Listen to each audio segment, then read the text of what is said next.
For the last 6 weeks, the general elections dominated the news agenda. But how much notice has the rest of the world been taking? Or maybe they don't care about the UK anymore. Someone with a view on this and much more is academic, author and journalist John Laughland. Greetings, sir. Does the world pay attention to the UK anymore? I think so, yes. I mean, there's a lot going on at the moment. There are elections in France, where I live. But yes, I think people have taken them on board. Everyone has their own position. So, for instance, the whole Brexit argument rumbles on. Lots of people in France rub their hands in glee and say, oh, well, the Conservatives' impending collapse is, for instance, proof of the failure of Brexit or whatever. But yes, I think I don't think you should dismiss the British election. I think it is interesting. Yeah. Does it make any difference, though? My gripe, and here's my opinion, is that we're just changing the colour of the government, but we're not changing the policy. Yeah. Internationally, there's no difference between Starmer or Starnak, Rishi and Keir Starnak, on the big things on Ukraine and on Gaza and everything else. Definitely, and indeed, Starmer is remarkable. I've often used the word deep state in front of his name, deep state Starmer. I think that I was very struck, perhaps you saw it, but he gave an interview on LBC last week where he was asked whether he would have gone into government. And you probably saw that terrible clip where he refused to reply. But what struck me about that, apart from his honesty, which was absolutely shocking, was that he finally, to get out of this difficult situation, he said, well, if I had gone into government, the one thing I would have done is to make sure that Labour never abandoned its position on NATO, as if anyone was talking about that in Britain. But it's clear that Starmer was indeed, I'm tempted to say, brought in to Labour in order to drag it back into the establishment position on NATO. You've referred to Ukraine and Gaza and so on. It's all part of a package. And that was literally the only thing he mentioned, as if that was of any interest to anybody in the British electorate. Nobody talks about NATO in Britain. I was very struck by that, and I think that is his role. So yes, I very much agree with you that it won't make any difference. Definitely not to the big foreign policy questions that I'm interested in. How would you regard or describe Britain's standing in the world, and do you think Starmer will make it better, worse, or no change? No, I personally think. I mean, I have my own view, and perhaps judging by your question, I maybe you share my view. But I'm a strong, and have been for many decades, a strong critic of NATO and of American foreign policy, and of course, Britain is 150% aligned with that. And I think that it does terrible damage to Britain. I think America is itself seen very negatively around the world. And Britain, of course, is seen not just negatively, but also with contempt, because all we do is follow the Americans. When the Americans say jump, we say how high. And I think, therefore, that Britain's standing is pretty low, yes. I think if Britain had adopted a go-list policy, an independence, a policy of national independence, I mean from America, then possibly Britain's standing might be a bit higher. But no, I think certainly from where I'm looking, there are very few.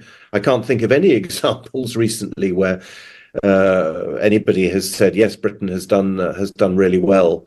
Obviously there were pro-Brexit or pro-Frexit people in France who admired Britain for having achieved Brexit, but they, like Brexit supporters in Britain, regard it as a totally squandered opportunity. Yes, this isn't the time to go into it, but I think that Starmer will make it worse rather than better. I don't think Rishi's great, but I think Starmer will be worse, to be honest with you. I agree. I think Starmer I personally think he's a very frightening individual. I mentioned the LBC interview a moment ago. There are many other examples of him either doing complete about turns in a totally flagrant way, or saying things that are completely intolerable. So that, again, the famous, I think that was also LBC, wasn't it, where he was asked about withdrawing electricity and water from Gaza. And this is a man who claims to be in favor, claims to be a human rights lawyer, and he wouldn't say that this was contrary to the laws of war and so on. But yes, I think he is. To me, he is Tony Blair without the charisma. And Tony Blair was one of the absolutely most terrifying prime ministers, obviously because of his, in my view, because of his alignment on America, the Iraq War, and so on. And Starmer to me is the same. He's just a less attractive person, but with the same very extreme policies. A few words about France now. I saw Le Pen and the formerly known as National Front. What do they call themselves now? National Rally now. Yeah, they did really well last week, and that didn't surprise me.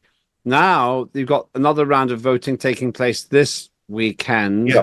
The other party's conspiring against her. My feeling is the public will react badly to that and will be more inclined to support National Rally. But what you're on the ground in France, what do you make of it? Yeah, well, I think that the left, the centre, and the left they obviously are planning to form an alliance to prevent the Rassemblement National from winning an absolute majority.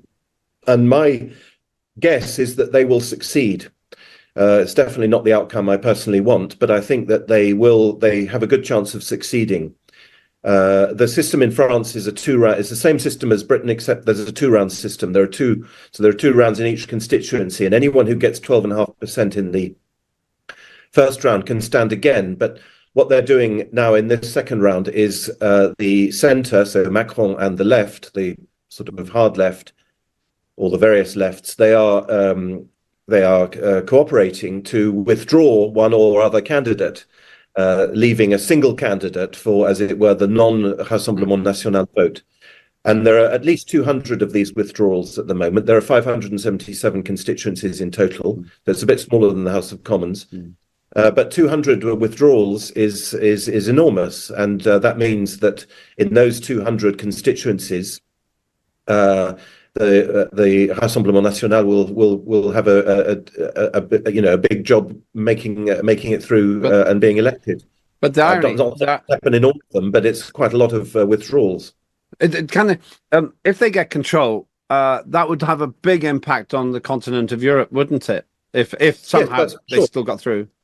Yes, I mean, all the outcomes are pretty hairy. So if they win, then if they win an absolute majority, then of course you will have massive resistance, massive demonstrations.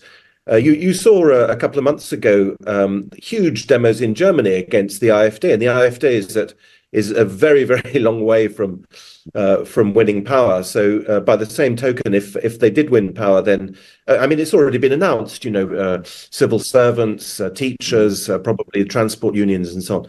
So you'll have a very, very severe period of turbulence. But equally, as you implied in your earlier question, if the left and the centre conspires to defeat the party which, after all, won in the first round, then of course the people who voted for the Rassemblement National will be very, very angry. This was what they did in Poland. This is the Polish model, because the current Polish government, I'm sure you know this, is a coalition of losers. And this would be the same scenario. And of course, that also will lead to turbulence. So finally, my feeling from my decades in politics is this: if they succeed in suppressing Le Pen and the National Rally this time, it guarantees victory for National Rally next time. Yes, that's quite possible. And that then would take us on to 2027, which is the next presidential election. And in those circumstances, yes, it's quite possible that Marine Le Pen would at that point become president. Yeah. Thank you. Really, it's a turbulent outlook, whatever happens. Absolutely. John Laughland, politics is interesting there as it is in the United Kingdom. Thanks very much indeed. Great to hear from you. Okay. And we'll get you on next week, hopefully, to see what actually transpires. Yes, absolutely. Yeah. After the result is known. Very good. Yeah, that's John Laughland. Thanks very much. Coming back for a look now at London and a continuing war against motorists here with Sadiq Khan, the mayor, causing us trouble. All of that with me, Lembit, Öpik, here on TNT. See you in a moment.